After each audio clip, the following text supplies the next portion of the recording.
할렐루야. 아멘. 제수 복음방송에 오신 모든 분들을 주님의 이름으로 환영하고 축복합니다. 할렐루야. 오늘 다니엘서 2장 32절에서 35절에 읽은 이 말씀은 느부갓네살 왕이 본 신상에 대한 내용입니다. 그래서 오늘 이 느부갓네살 왕이 본 신상을 통하여서 우리는 역사를 보는 눈이 열려야 됩니다. 특별히 미래를 보는 눈이 활짝 열리기를 주의 이름으로 축복합니다. 아멘. 사람은 5분 앞을 알 수 없습니다. 만약에 5분 앞을 알 수 있다면 교통사고를 예방할 수가 있지요. 대통령의 암살도 예방할 수가 있습니다. 그런데 인간은 5분 앞을 모르기 때문에 엄청난 불상사를 당하는 경우가 많습니다. 특별히 우리는 미래를 아는 눈이 열려야 준비하며 살아갈 수 있는 지혜로운 시간을 가질 수 있게 되는 줄로 믿습니다. 아모스 3장 7절에 보니까 주 여호와께서는 자기의 비밀을 그 종 선지자들에게 보이지 아니하시고는 결코 행하심이 없으리라고 했습니다. 사람은 미래를 모르는데 하나님은 선지자들에게 미래를 알려주신 줄로 믿습니다. 그래서 아브라함에게 하나님께서 소돔 고모라 성의 멸망을 알려주시고 조카 롯의 가정을 구원시켜 주셨습니다. 또 그런가 하면 하나님이 노아에게 홍수 심판을 알려주셔서 노아 8식구가 홍수 심판에서 구원을 받을 수가 있었습니다. 또 그런가 하면 오늘 읽은 이 느부갓네살 왕이 본 그 신상인데 하나님이 다니엘에게 미래를 알 수 있도록 해주셨어요. 그래서 이 다니엘이 왕이 본 신상을 잘 해석해서 다니엘 때부터 이 시대 말까지 역사의 마지막 때까지를 역사를 알려주었어요. 오늘 우리는 이 다니엘이 해석한 이 느부갓네살 왕의 신상을 잘 알면 마지막 때를 알 수가 있어요. 마지막 때를 알고 우리가 대비하며 살아가는 지혜로운 신앙이 되어야 하는데 특별히 다니엘이 미래를 보는 눈이 활짝 열렸는데 다니엘서의 큰 비밀이 두 가지가 있습니다. 하나는 71회가 있어요. 이 71일을 알면은 마지막 때를 알고 또 느부갓네살 왕이 본 이 신상을 알면 마지막 때를 알게 되는 겁니다. 제가 이 시간에 짧은 시간에 많은 것을 말씀드릴 수가 없고 간략한 핵심만 짚어서 말씀을 드리려고 합니다. 특별히 다니엘서 1장 20절에 보니까 다니엘은 지혜와 총명이 이제 온 나라 박수와 술객보다 10배나 더 나았다고 했습니다. 오늘 저는 이 말씀을 들고 나오면서 우리 모두 다 다니엘의 지혜와 총명을 기름 부음 받기를 주의 이름으로 축복합니다. 아멘. 다른 박수들보다 10배나 지혜로웠다. 그러면 지혜가 뭐냐? 현명한 좋은 생각, 지각 이러한 것을 지혜라 한다면 총명이라는 말은 깨닫는다, 통찰한다는 말인데 특별히 미래를 아는 통찰력이 있다는 것을 총명이라는 것입니다. 오늘 우리가 이 다니엘의 지혜를 받고 총명을 받으면 미래를 아는 통찰력이 활짝 열리는 기름 부음의 축복이 있게 될 줄로 믿습니다. 아멘. 이스라엘이 바벨론에서 포로 생활을 할 때에 느부갓네살 왕이 꿈을 꿨지요. 그러나 그 꿈을 꾸고 잊어버렸어요. 잊어버리니까 답답하지요. 많은 박수들과 술객들과 학자들을 불러 모았지만 아무도 알 사람이 없었어요. 그런데 기도하던 다니엘이 그것을 알아냈습니다. 다니엘 2장 2절에 보니까 왕이 그의 꿈을 자기에게 알려주도록 박수와 술객과 점쟁이와 갈대아와 또 술사를 부르라 말하며 그들이 들어가서 왕 앞에 선지라. 아무도 몰랐어요. 그러나 다니엘은 그 꿈을 재생시켜서 해석을 했습니다. 다니엘 2장 46절에 보니까 이에 느부갓네살 왕이 엎드려 다니엘에게 절하고 명하여 예물과 향품을 그에게 주게 하니라. 여러분 지구상에서 포로로 붙들려온 청년에게 대제국의 대왕이 엎드려 절을 하고 엄청난 예물을 주었다. 이건 놀라운 일입니다. 놀라운 일입니다. 하나님이 다니엘을 높여주셨어요. 우리가 다니엘같이 지혜와 총명을 받아서 하나님이 높여주시면 세상의 군왕들이 엎드려 절하는 그런 놀라운 축복을 받아야 할 줄로 믿습니다. 우리는 말씀을 막연한 이론이 아니고 지식이 아니고 내게서 이루어지는 실제가 되는 그런 능력, 그런 축복이 임해야 하실 줄로 믿습니다. 아멘. 그러면 성경을 크게 나누는 세 가지로 보는데 하나는 3분의 1은 역사입니다. 또 성경의 3분의 1은 교훈입니다. 그러다 보면 성경의 3분의 1은 예언입니다. 그래서 예언을 모르면 성경의 3분의 1을 모르는 것입니다. 역사는 성경대로 왔고 성경대로 가는 것입니다. 예언이 이루어진 것이 역사인 것입니다.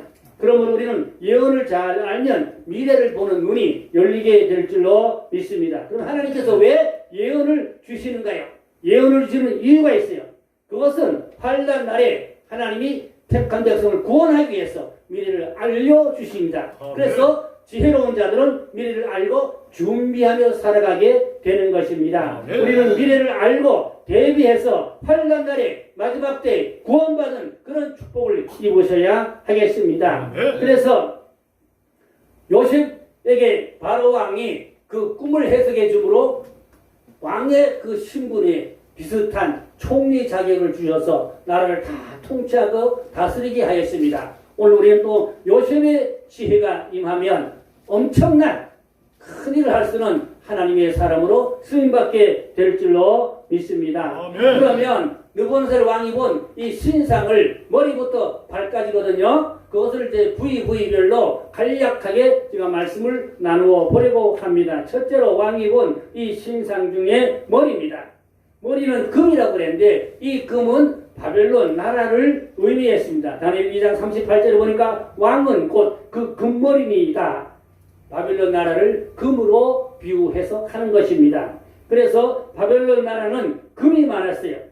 그래서 예레미야는 바벨론을 금잔이라 했거든요. 예레미야 51장 7절에 보니까 바벨론은 여호와의 손에 잡혀있어 온 세계가 취하게 하는 금잔이라. 못 민족이 그 포도주를 마심으로 미쳤도다. 여기 보니까 바벨론을 금이라. 그래서 우상도 모두 다 금이고 식탁도 금이고 침대도 금이고 거의 다 금으로 장식되어 있는 것이 바벨론 나라. 금을 자랑하는 나라인 것입니다. 그러나 주전 606년에서부터 주전 539년에 바벨론 나라는 망하게 되었는데 왜 망했습니까? 두 번째로 은나라가 나오는데 은나라는 메대와 바사라고 그럽니다. 메대와 바사 두 나라를 합친 것을 페르시아라고 그러지요. 이 페르시아가 두 나라가 합쳐진 것인데 이 나라는 가슴과 두 팔입니다. 신상의 가슴과 두 팔. 여기는 은이라 그랬어요. 그래서 바벨론이 주전 539년에 망하고 나서 예언대로 이 바사와 메대가 이제 일어나서 바벨론을 다 무너뜨리고 그리고 제국을 이루었던 것입니다. 그래서 이 페르시아는 은이 많은 나라입니다. 세금도 은으로 세금을 거두었다고 합니다. 그래서 많은 은이 아주 가장 많은 그런 나라였던 것입니다.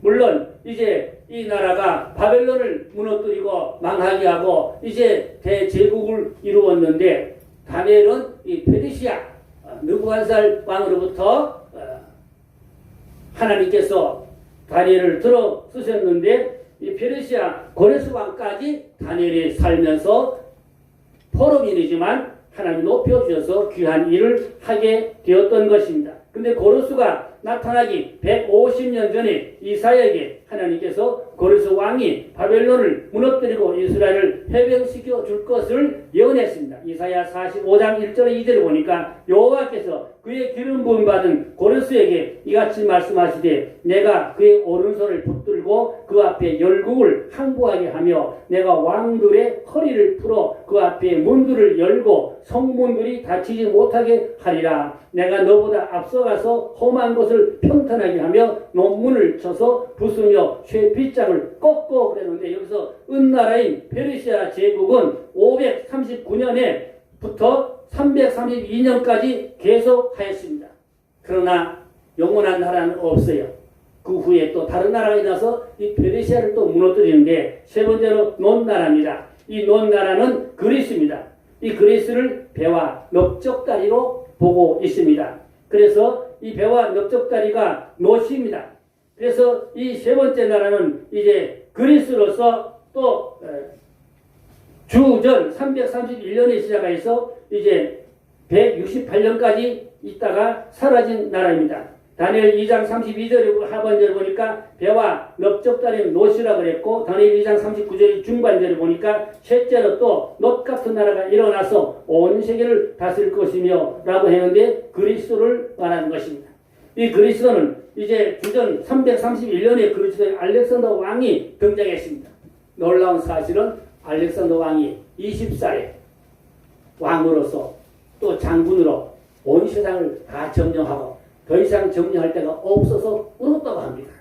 엄청난 그러한 또 막강한 힘을 가졌던 알렉산더 대왕이었습니다. 역시 이 나라도 이스라엘을 점령해서 괴롭혔던 나라죠. 특별히 이 나라는 청동 문화가 많았다고 합니다. 그래서 모든 그릇이 놋이고 또 무기도 놋이고 놋이 가장 많은 나라가 바로 그리스, 헬라권이라고 하지요. 이런 나라들이 또 이스라엘을 괴롭혔습니다. 또 그런가 하면 이 나라는 말라기 선자부터 세례 요한까지 그 시대에는 암흑기라 그러거든요. 선지자가 없는 시대거든요. 이때에 그리스가 이스라엘을 점령하고 괴롭혔던 그러한 사건들을 역사를 통해 알게 됩니다. 그러나 하나님은 어느 나라든지 영원한 나라가 없듯이 하나님은 또 이 그리스 나라도 심판하고 망하게 하는 것입니다. 그래서 네 번째로 종아리 나라가 있는데 이 종아리 나라는 로마입니다. 철로 되어 있습니다. 그래서 로마가 철같이 굳세고 철은 강하지 않습니까? 이 철로 로마가 또 이 그리스 헬라권을 점령하고 무너뜨리게 되는 것입니다. 다니엘 2장 40절에 보니까 넷째 나라는 강하기가 쇠 같으리니 쇠는 모든 물건을 부서뜨리고 이기는 것이라 쇠가 모든 것을 이기는 것 같이 그 나라가 문 나라를 부서뜨리고 찌을 것이며 했어요. 유럽을 지배한 네 번째 나라가 철나라인 로마 제국인 것입니다. 우리 로마 제국하면 어느 정도 아시고 계시죠. 주전 168년에 세워져서 주후 이제 476년에 쓰러졌습니다. 약 650년 동안 유럽을 지배한 나라가 바로 로마인 것입니다. 다리가 둘인 것처럼 동로마와 서로마로 갈라졌습니다. 그래서 이제 AD 395년에 갈라졌고 이제 이 나라도 역시 영원한 나라가 아니고 하나님이 심판해서 무너뜨려지는 나라가 될 수밖에 없었던 것입니다. 로마 제국은 금나라 또 은나라, 논나라, 철나라를 점령하고 시간이 흐를수록 값은 이제 떨어지지만 더 강성해서 세계 여러 나라를 제패하는 그러한 로마 제국 나라가 되었습니다. 그래서 이제 우리는 이 로마 나라가 또 마지막에 다시 재활될 것을 성경은 말씀하고 있습니다. 로마는 그 당시에 세상을 제패한 왕국이었죠. 그런데 망하고 무너진 것 같으나 다시 마지막 때 로마가 다시 또 일어나서 세상을 제패하는데 그게 뭐냐? 적그리스도가 일어날 징조를 성경은 예언하고 있는 것입니다. 그래서 이 로마는 기독교를 인정하고 받아들이면서 바벨론 종교인 태양신 종교와 합쳐서 믹스를 해가지고 만들어진 교파가 그게 천주교인 것입니다. 천주교는 기독교도 받아들이고 태양신도 받아들이고 믹서가 돼서 비빔밥 되어버렸어요. 그래서 우리가 이 역사를 좀 잘 알면 또 미래도 알 수 있는 그런 지혜가 열리게 되는 것입니다. 그러면 다섯 번째로 발과 열 발가락 나라가 있는데 이것이 마지막 시대입니다. 많은 사람들은 이 열 발가락을 로마로 유럽 공동체로 보았어요. 많은 종들이 유럽의 공동체가 열 발가락이다. 그러나 지금은 28개 나라가 되었고 그것은 빗나갔습니다. 잘못 알고 잘못 보고 있습니다. 그런데 이제 다니엘이 예언한 이 열 발가락은 뭐냐 하면은 마지막 때에 이제 열불, 계시록에 나오는 열불과 일치해서 마지막 온 세계가 열 나라로 분류됩니다. 열 왕국으로 분류됩니다. 그래가지고 마지막 전 세계를 장악하게 될 적그리스도 통치하는 그러한 수단이 바로 열뿔이고 또 열 발가락인 것입니다. 그러므로 이제 중요한 것은 돌나라입니다.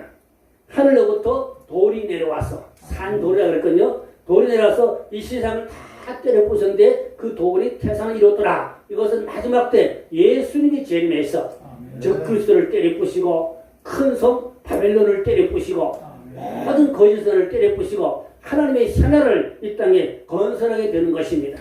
우리는 이 말씀을 알고 마지막 때 정말 우리가 산돌같이 주님께 딱 붙어있는 자가 되어서 세상을 심판할 때 우리는 하나님의 사람이 되어야 하실 줄로 믿습니다. 자, 다니엘서 2장 34절로 35절을 보니까 또 왕이 보신즉 손대지 아니한 돌이 나와서 신상에 쇠와 진흙에 발을 쳐서 부서뜨리매 그때 쇠와 진흙과 놋과 은과 금이 다 부서져 여름 타작마당에 겨와같이 되어 바람에 불려간 곳이 없었고 우상을 친 돌은 태산을 이루어 온식에 가득하였나이다 라고 하였고 그럼 이 돌을 베드로는 뭐라는 거니까 베드로서 2장 4절에 보니까 사람에게는 버림바가 되었으나 하나님께는 택하심을 입은 보배로운 산돌이신 예수 그리스도께 나아가자 했어요. 여기서 베드로는 산돌 대신 예수 그리스도를 정확하게 말씀하였습니다. 그러므로 산돌 대신 우리가 예수 그리스도의 능력을 힘입고 마지막 때 정말로 세상을 이기는 그런 굳세 믿음의 용사들이 되어야 하는 것입니다. 그래서 다니엘서 2장 44절로 45절에 보니까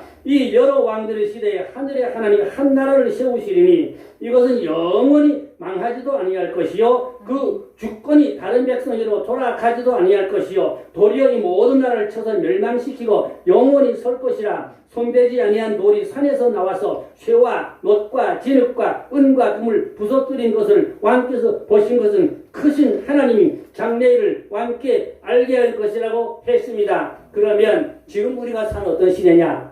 열 발가락 시대에 지금 다가와 있습니다. 열 발가락이 뭐냐는 것을 이제 말씀드리려고 하는데 많은 사람들이 유럽 공동체로 보았으나 이미 28개가 되었고 이것들을 또 하나가 되지 않고 자꾸 탈락하고 여러 가지 분리하고 이런 모습을 보면 그것은 아닌 걸로 볼 수가 있습니다. 그런데요, 외교 협의라는 것이 있어요. 외교 회부에 이거는 유은혁의 68가의 석조 건물로 되어져 있고 여기에서 열 발가락인 열 나라를 이미 제정해 놓았어요. 그걸 보니까 세계를 10개 분야로 구분해서 책임 국가를 정하고 같이 이제 임하여 나아가는 전략인데요. 이게 계시록의 이제 사도 요한이 본 열 뿔입니다. 그걸 보면 여기 질서, 첫째 정치 질서가 있고 두 번째 농업 질서가 있고 세 번째 교육 질서가 있어요. 우리 한국은 세 번째 교육 질서에 거기 이제 조직이 되어져 있습니다. 네 번째는 환경 질서, 다섯 번째는 경제 질서, 여섯 번째는 에너지 질서, 그 다음에 사회 질서, 통신 질서, 산업 질서, 노동 질서. 이것은 이제 이미 1921년에 이렇게 세계 정부를 이제 유은혁 센트럴파크에서 외교협의회가 만들어난 이것을 사실상 유엔에서 앞으로 해나갈 전략으로 그렇게 가고 있습니다. 그래서 유엔도 마지막에는 이 열 발가락을 움직이는 그러한 적그리스도로 마지막은 시스템이 그렇게 돌아가고 있는 것을 우리는 아셔야 하겠습니다. 그러므로 이제 마지막 때 되면 지진, 기근, 전쟁, 여러 가지 지하자원 고갈 이런으로 말미암아 이제 환란과 또 많은 재난들이 일어나게 되므로 우리는 마지막 때를 알고 지혜롭게 대비하는 그런 믿음의 사람들이 되셔야 하겠습니다. 또 일곱 머리와 열 뿔이 나오지요. 그럼 일곱 머리는 뭐냐? 이스라엘을 대적한 일곱 나라를 말하는 것입니다. 이스라엘 대적한 일곱 나라는 애굽, 아수르, 바벨론, 메대와 바사, 헬라, 또 로마 이런 나라들이 바로 일곱 머리로 이스라엘을 대적하는 것입니다. 성경을 말하기를 이스라엘을 대적한 자는 하나님의 눈을 범하는 것이라 하나님은 그냥 놔두지 않습니다. 그러므로 이스라엘에 계신 하나님을 대적한 나라는 다 망한 줄로 믿습니다. 그런데 마지막에 로마가 다시 일어납니다. 다시 일어나는데 이걸 가지고 큰 성 바벨론이라는 것입니다. 큰 성 바벨론이 마지막에 다시 일어나게 되면 이들이 열 발가락같이 열 뿔같이 마지막 때 세상을 지배하고 다스리게 되는 것입니다. 그래서 계시록 17장 12절 13절에 보니까 네가 보던 열 뿔은 열 왕이니 아직 나라를 얻지 못하였으나 다만 짐승과 더불어 임금처럼 한동안 권세를 받으리라 했는데 여기 보니까 잠깐 동안 권세를 누린다고 했어요. 이걸 뭐냐냐? 7년 대하라를 말합니다. 잠시 동안 열 뿔, 열 발가락은 잠시 동안 권세를 누리다가 산돌린 예수님이 재림하면 산산조각 박살나서 심판받게 되는 줄로 믿습니다. 그러므로 우리는 이 하늘에서 내려온 이 산돌 예수 그리스도를 잘 믿고 따르고 섬기면 환란 시대에 영육 구원을 이루게 되는 하나님의 백성들이 되어야 하는 것이 우리의 신앙의 목표인 것입니다. 우리가 지금 서 있는 시점에서 미래를 보는 눈이 열리기를 바랍니다. 역사가 어떻게 흘러가고 있는지 성경대로 가고 있습니다. 여러분, 기차는 두 내리를 통해 가지요. 한 내리는 사탄의 문화, 사탄의 전략이고 한 내리는 예언서입니다. 근데 같이 가고 있습니다. 계시록과 다니엘의 예언서와 사탄 문화, 저 그리스도인이 하고 있는 세상 바벨론 문화하고 나란히 같이 가고 있습니다. 마지막에는 주님이 다 심판하고 새 나라를 이 땅에 건설하면 천여 왕국이 이루어지게 되는 줄로 믿습니다.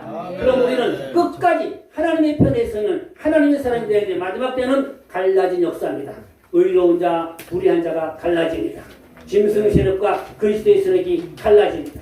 우리는 하나님 편에 끝까지 서 있어서 짐승 표 받지 아니하고 하나님의 오른발에 붙들린 자가 되어서 최후에 승리하고 천여 왕국의 왕노릇 세상 노릇할 수는 귀한 하나님의 택한 백성들 다 될 수 있기를 주님의 이름으로 축복합니다. 할렐루야. 기도하겠습니다. 아버지 하나님, 오늘 우리는 다니엘이 이제 해석한 왕의 신상 아버지 하나님이여 말씀을 살펴보았습니다. 역사는 성경대로 왔고 성경대로 갑니다. 우리는 미래를 보는 눈이 열리고 지혜 총명이 활짝 열려서 장래의 일을 알고 대비하고 살아가는 믿음의 용사들 되어서 적그리스도와 이 바빌론 문화에서 우리는 이기는 자 되게 하여 주시옵소서. 절대로 짐승에 받지 아니하고 하나님의 손에 붙들려서 세상을 이기고 나를 이기고 지와 마귀를 이기고 최후에 승리하고 다시 오실 줄을 맞이하고 첫째 벌에 참여하고 천여왕국 들어가서 왕노로 세상 노라서는 하나님의 택한 의원종들 다 되게 하여 주시옵소서. 믿고 감사하며 우리 구주 예수 그리스도의 이름으로 기도 올렸사옵나이다. 아멘. 할렐루야.